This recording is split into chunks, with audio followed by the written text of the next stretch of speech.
The local content law that we have in Nigeria, Yeah. is that not helping your association? It is. To what extent has it helped? It is because you now have to, there's a fund, a special fund for that. But how many small, enterprises can access it? Are they trying? Have they tried? What's their story? Okay, they are trying. But there's another thing. I was talking about stakeholder, associations. These stakeholder associations are supposed to fill that gap. Government cannot do everything. They can't come down. So they put a policy in place, and they say those who are stakeholders should now drive that policy. But these stakeholders are either not, aware, or they do not have the capacity, or thereabouts. So that lacuna still remains. In India, there are 38,000 small business associations, including, snake charmers, so on and so forth. But they are all controlled by a central body. So that whenever you want to produce something, government subsidizes. Even your business plan proposal is subsidized by government. You want to buy a generator, it's subsidized by government. You want to recruit, it's subsidized by government. All these are incentives that are put in place so that the small, and medium enterprise sector can grow. But nothing like that happens in this country. You remember, as far back as 1987, Lieutenant General Alani Akinradi was the Minister of Industries. He was very enthusiastic, he was committed, and he wanted us to take something from the East, the Indians. Then he put together a ministerial delegation and said, go to India, understudy, what is going on there. Let us see how we can replicate it. I happen to have been fortunate, privileged to be part of that delegation. And this is my copy of that report. Now, the recommendations we made was that if we are going to go anywhere, we must form a company that is not a parastatal to drive SMEs. Private driven? Private-public partnership. Okay. It should not be a parastatal. Somehow, by the time we came back from India, and Professor Otedola, who was from University of Ife, who was the team leader, we were going to present this report. Akin Radi was no longer the Minister of Industries. He had exited. The person who took over from him was more or less not interested. He just took the report and kept it aside. For 20 years, nothing happened until 2007, when SMIDA was established. And SMIDA is a parastatal. They are doing their best, but it does not really hit the mark.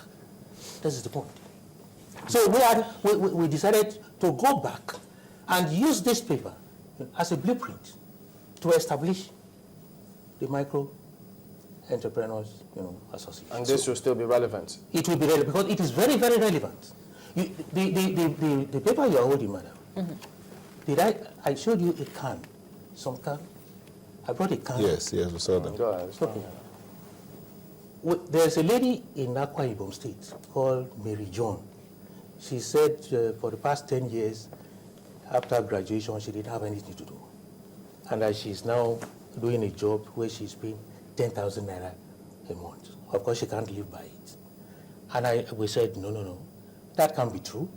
A dynamic state like Akwa Ibom State, how can you stay for that long with your qualifications? Well, there are opportunities. Take a look. The wetlands, the agric sector holds a lot of opportunities. There are periwinkles, there are clams, there are snails, there are mushrooms. There's nothing you cannot can. So my association is trying to drive, that aspect of it. When I was in Kano during the Civil War, there was a company called Crescent Foods. They were canning corned beef and tomato soup and melon, they were canning it for what? They were sending it to the soldiers.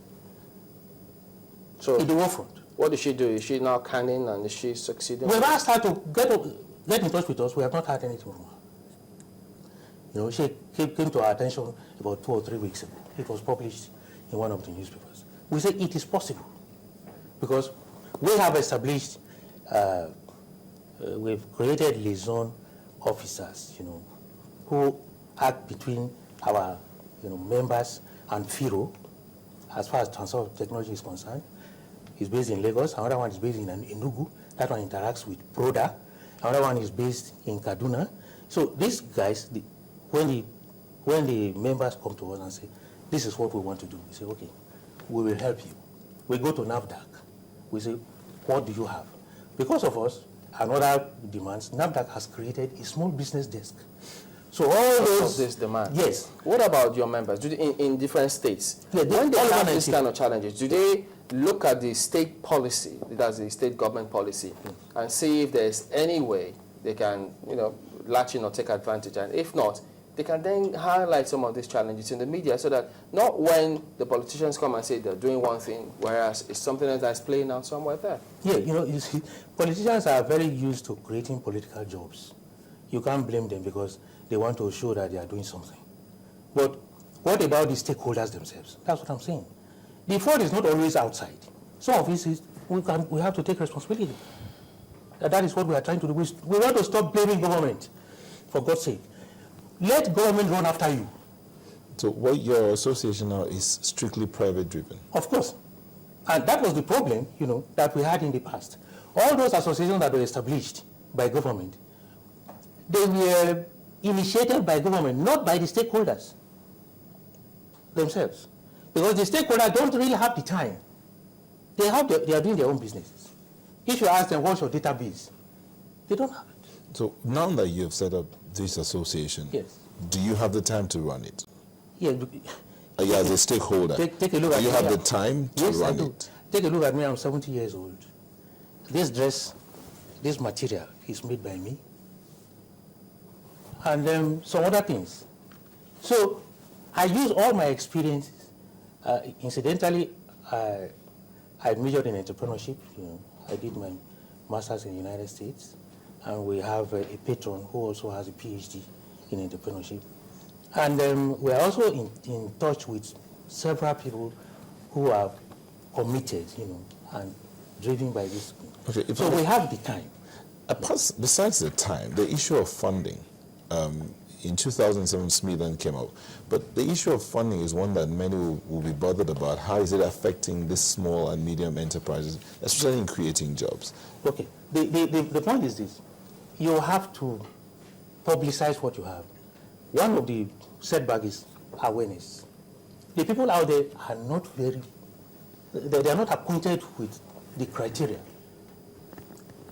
The foremost bank for driving industries is the Bank of Industry. And we have an excellent relationship with them because they don't have anything hidden. When you get there, they show you the criteria. This and this and this and this are the things you are supposed to meet. Are your members able to meet them? We help them to meet them. That is the point. Because they don't have the wherewithal. Some of them are not even well articulated. But since we have the knowledge, we are involved, we tell them this and this and this are the things we expect you to do. Number one, you cannot get any job, you cannot get any loan unless you have a business registration. Immediately you get a business registration, go and open a bank account. So whatever comes in goes through the bank.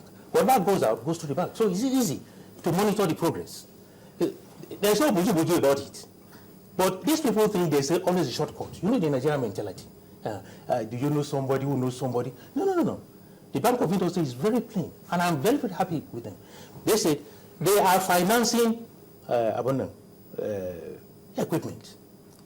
If you want working capital, they steer you to the microfinance bank.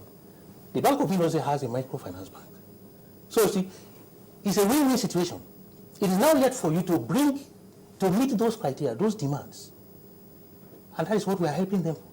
And mind you, this our association does not only anchor its functions on existing entrepreneurs. We are trying to give a helping hand to graduates, university graduates and polytechnics. I was just about to come there, because I was just looking at some of the things that you have there. You're also encouraging people to reside in rural areas because Yes. you believe agriculture is one of the areas where, you know, that can create employment, something that the federal government believes very strongly in. But how would you say that graduates are accepting this particular message? Well, you don't expect every graduate to become a self-employed person. That's the point. But some of them have a flair. There are even people who did medicine, and in the end, they say, no, I want to produce, you know, what do you call that? Syringes. That's entrepreneurship. Where I say, okay, if you go to Mile 12 or you go to Okoko, you find heaps and heaps of rotten, you know, farm crops. Pineapples, oranges, bananas, and all the rest that are going to be carted away. If these things had been processed, you know, in the value chain, at the village level, will they get rotten here? That's the point. We are saying even Eba, you can can Eba. You can can Eba and label it properly so long as it meets the standards of NAFDAC. You go to the quartermaster general of the Nigerian army and sell it to him. He will buy it as food rations for Nigerian soldiers who are fighting in Afghanistan or anywhere. You have a market. That is the point. So you don't have to wait for government